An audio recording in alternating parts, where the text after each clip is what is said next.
beauty, strength, power, family, freedom. These are all words that come to mind when one thinks of America, the land of the free and the home of the brave. We live in a country where every man, woman, and child has the power to be whoever he wants to be. They can be happy when they want to be happy, feel what they want to feel, and when they want to feel it. But a new threat is now trying to break down the very foundations of our strong and stable society, a threat that, if not stopped soon, could create unimaginable chaos.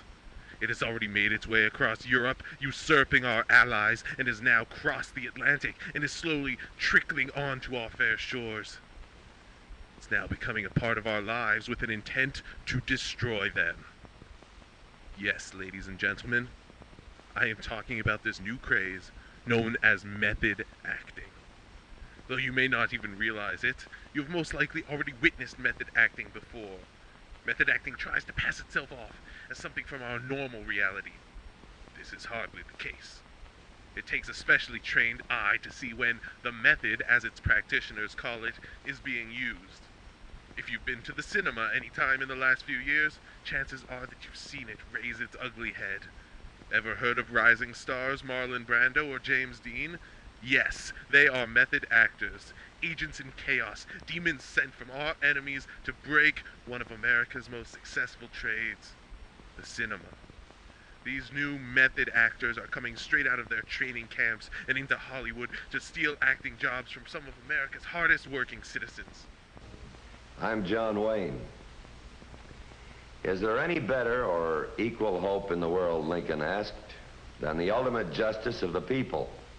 We Americans believe there is not. The stonework of our national life is made of this belief.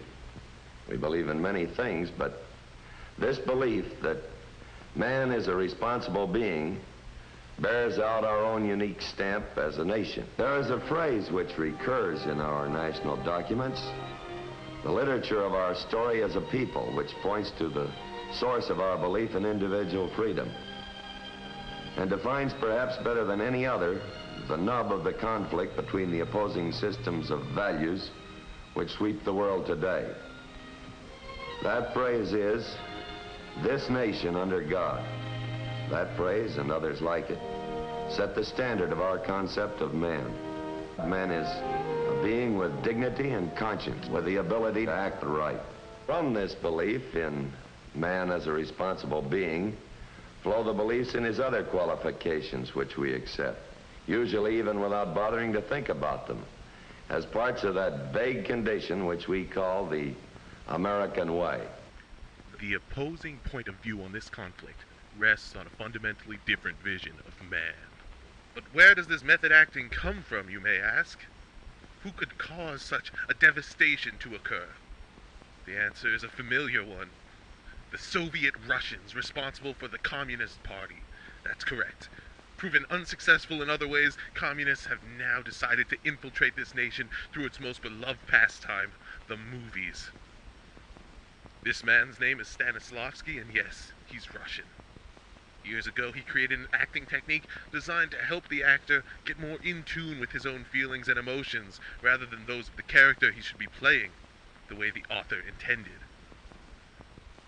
This created quite a stir, as he was practically negating the principles of acting itself.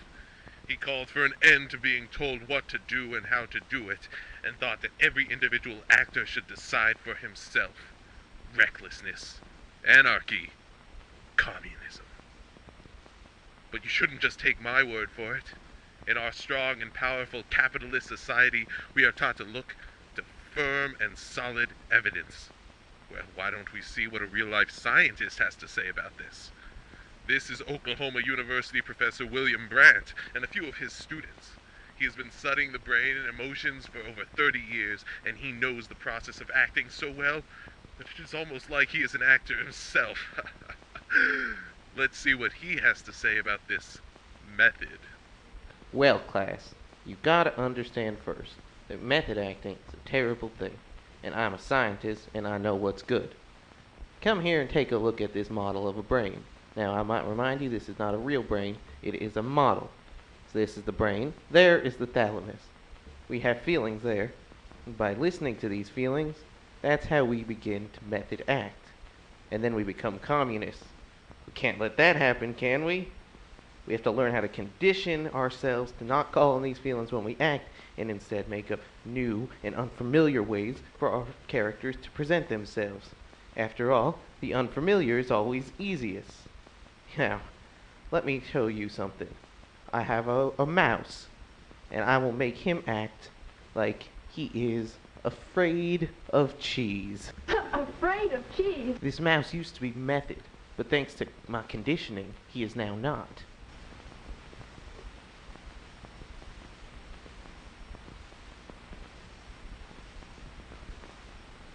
The strangest thing I've ever seen. Is that the result of conditioning, Mr. Brent? How did you do that?